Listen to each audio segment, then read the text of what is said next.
My first video on mindfulness and DBT was an overview of the goals of mindfulness and 6 of the core mindfulness skills.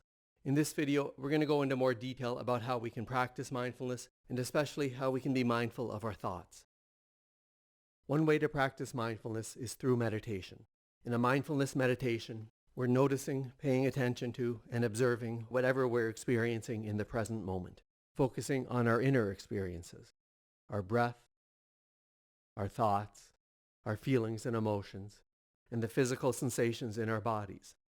And then whenever we get distracted and our minds start to wander, we simply acknowledge whatever's distracted us, and then as best we can, we let it go and redirect our attention back to what we're trying to pay attention to, which is usually our breath. And if you'd like to learn how to practice mindfulness meditation, check out the video that I linked to in the pinned comment and description. But the fact is, most people aren't going to practice mindfulness meditation on a regular basis. But all of the things we do in a mindfulness meditation, we can also do as we go about our daily lives. We just need to focus our attention on whatever we're doing in the present moment. If we're working, we're focused on our work, what we're doing, and thoughts related to what we're working on. And we're aware of other thoughts and feelings and emotions and body sensations that arise while we're focused on our work. But we just observe these thoughts, feelings, and sensations. We don't allow them to carry our minds away. We acknowledge them, and then, as best we can, we let them go and redirect our attention back to whatever it is we're trying to pay attention to. Now, the 2 main ways that we practice mindfulness in DBT are by observing and describing and labeling. So as we go about our daily lives, we're being mindful when we're able to take a step back from what we're doing, stay in the present moment, and observe what's going on with our thoughts, feelings and emotions, and body sensations.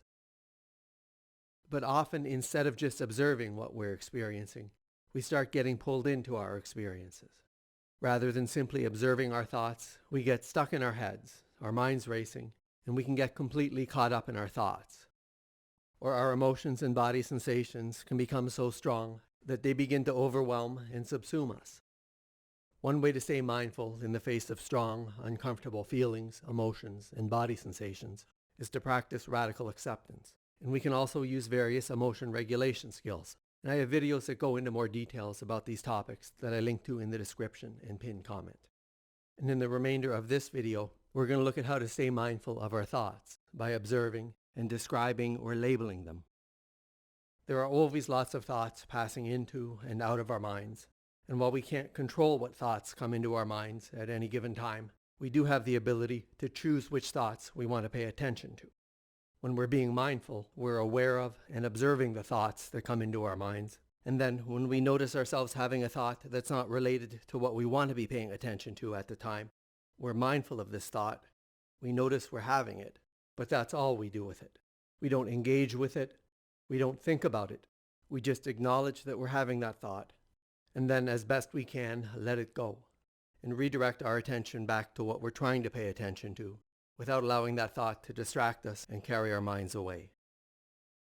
And the best way to explain how we practice being mindful of our thoughts is to use some metaphors.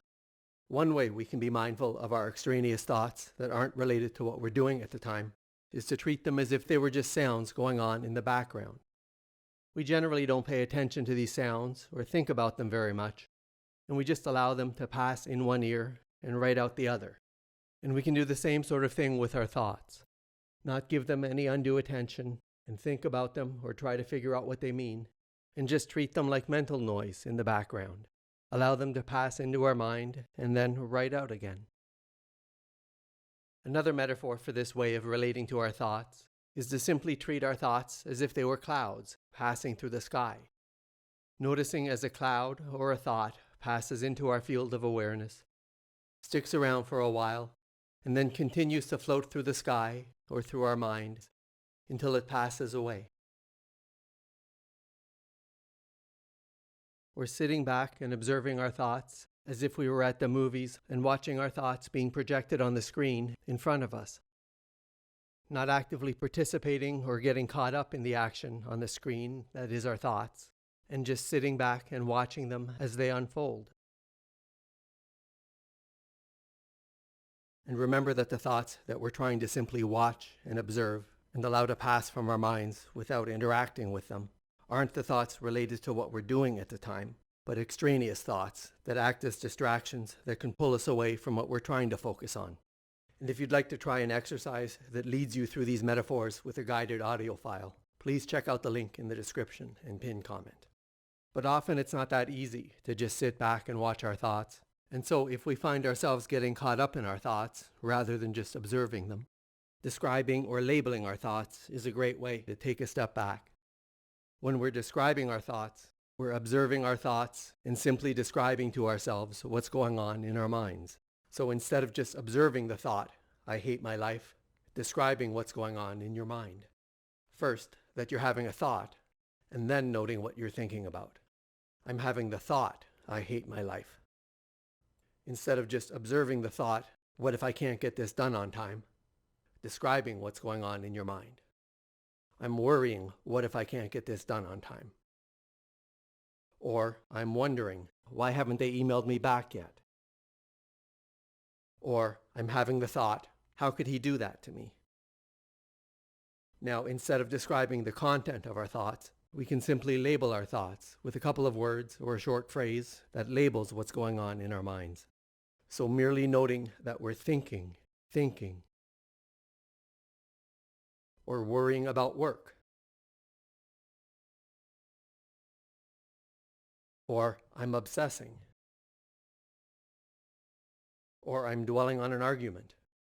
When we label our thoughts, we're shifting our focus away from the content of what we're thinking about and merely observe that we're engaged in the act of thinking, or worrying, or obsessing, or dwelling, and the content of our thoughts loses its power.